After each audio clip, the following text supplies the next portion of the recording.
Hello കൂട്ടുകാരെ, എല്ലാവർക്കും മീനൂസ് ലേണിംഗിലേക്ക് സ്വാഗതം. ഇന്ന് നമ്മൾ 2ാം ക്ലാസ്സിൻ്റെ ഇൻ്റഗ്രേഷൻ ഡേ 2ൻ്റെ മാതൃകാ ചോദ്യപേപ്പറാണ് ചെയ്യാൻ പോകുന്നത്. അടുത്ത ദിവസം നടക്കാൻ പോകുന്ന ഓണപരീക്ഷ ഇതേ പാറ്റേണിലായിരിക്കും ഉണ്ടാവുക. അതുകൊണ്ട് കൂട്ടുകാർ ഈ വീഡിയോസ് മുഴുവനായി കാണാൻ ശ്രദ്ധിക്കണേ. കൂട്ടുകാർക്ക് ഇനിയും ഇതുപോലത്തെ വീഡിയോസ് കിട്ടുന്നതിനായി ഈ ചാനൽ സബ്സ്ക്രൈബ് ചെയ്യണം. ഇൻ്റഗ്രേഷൻ ഡേ 2വിൽ 6 മുതൽ 10 വരെയുള്ള പ്രവർത്തനങ്ങളാണ് തന്നിരിക്കുന്നത്. അപ്പോൾ നമുക്ക് പ്രവർത്തനം 6ലേക്ക് കടന്നാലോ? പ്രവർത്തനം 6, കടങ്കഥ. കടങ്കഥയ്ക്ക് അനുയോജ്യമായ ഉത്തരം എഴുതി യോജിപ്പിക്കുക. ഇവിടെ നമുക്ക് 4 കടങ്കഥ തന്നിട്ടുണ്ട്. തൊട്ടടുത്തായി 4 ചിത്രങ്ങളും തന്നിട്ടുണ്ട്. ഇവിടെ ഓരോ കടങ്കഥയ്ക്കും യോജിച്ച ചിത്രവുമായി കൂട്ടി വരയ്ക്കുക. അപ്പോൾ നമുക്ക് ആദ്യത്തെ കടങ്കഥയിലേക്ക് കടന്നാലോ? ആകാശത്തൊരു പാട്ട്, മണ്ണിലൊരു തണുപ്പ്, ഇലകളിൽ നൃത്തം. ഏതാണ് കൂട്ടുകാരെ? ഒരു മഴയുടെ ചിത്രം കാണുന്നത് കണ്ടോ? അതിലേക്ക് കൂട്ടി വരച്ചോളൂ.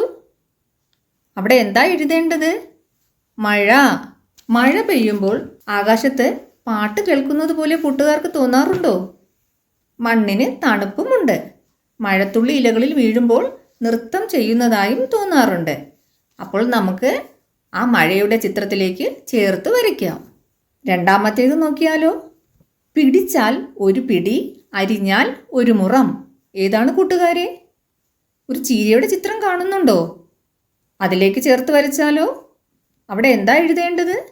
ചീര. കൂട്ടുകാർ ചീര അരിയുന്നത് കണ്ടിട്ടുണ്ടോ? ചീര ഒരു പിടി അരിഞ്ഞാൽ ഒരു മുറ നിറയെ കിട്ടും. അപ്പോൾ നമുക്ക് ചീരയുടെ ചിത്രവുമായി ചേർത്ത് വരയ്ക്കാം. അടുത്തതെന്താ? അടിപാറ, നടുവടി, മേലെ കുട.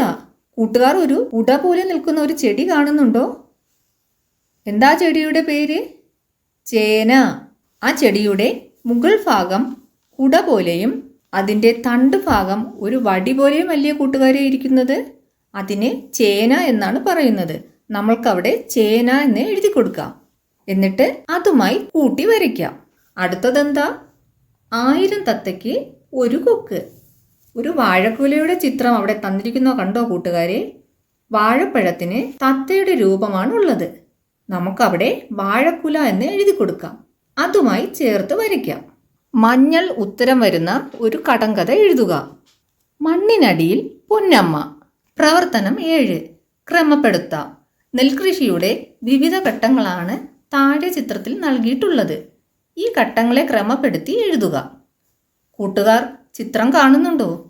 എന്തെല്ലാമാണ് ആ ചിത്രത്തിൽ കാണുന്നത്?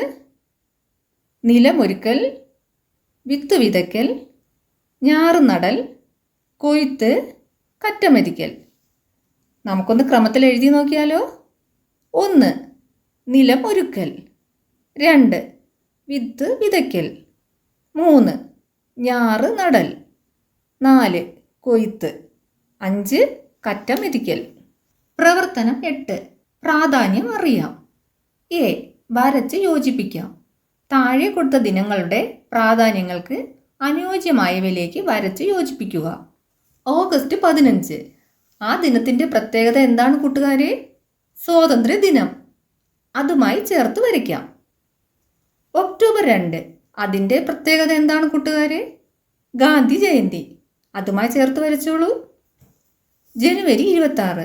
അതിൻ്റെ പ്രത്യേകത എന്താണ്? റിപ്പബ്ലിക് ദിനം. ജനുവരി 30ൻ്റെ പ്രത്യേകത എന്താണ് കൂട്ടുകാരെ? കൂട്ടുകാർക്കറിയാമോ? രക്തസാക്ഷി ദിനം.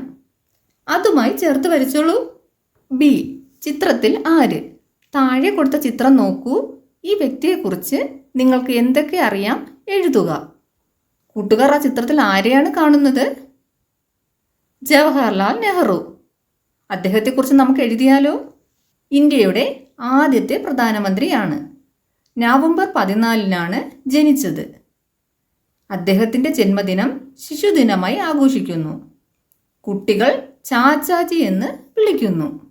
പ്രവർത്തനം 9, പോസ്റ്റർ തയ്യാറാക്കാം. എ, ചിത്രം നോക്കി പോസ്റ്റർ വാക്യം തയ്യാറാക്കൂ. കൂട്ടുകാർ ആ ചിത്രത്തിൽ എന്താ കാണുന്നത്?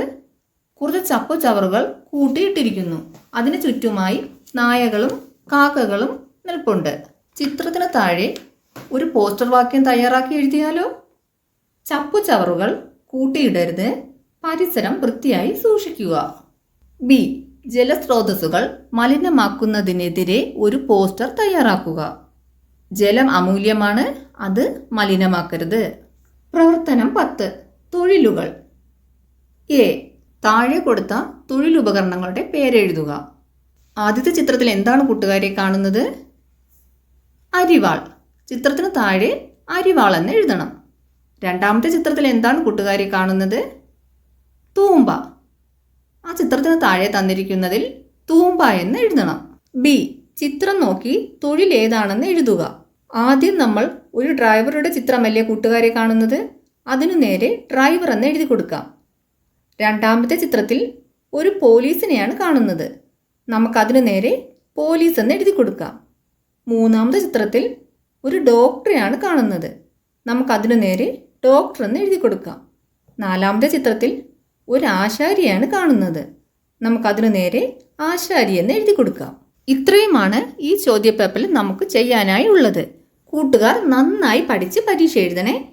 കൂട്ടുകാർക്ക് ഈ വീഡിയോ ഇഷ്ടമായെങ്കിൽ ലൈക്ക് ചെയ്യണം, മറ്റുള്ളവർക്കായി ഷെയർ ചെയ്യണം, കൂടുതൽ വീഡിയോസിനായി സബ്സ്ക്രൈബും ചെയ്യണം. താങ്ക്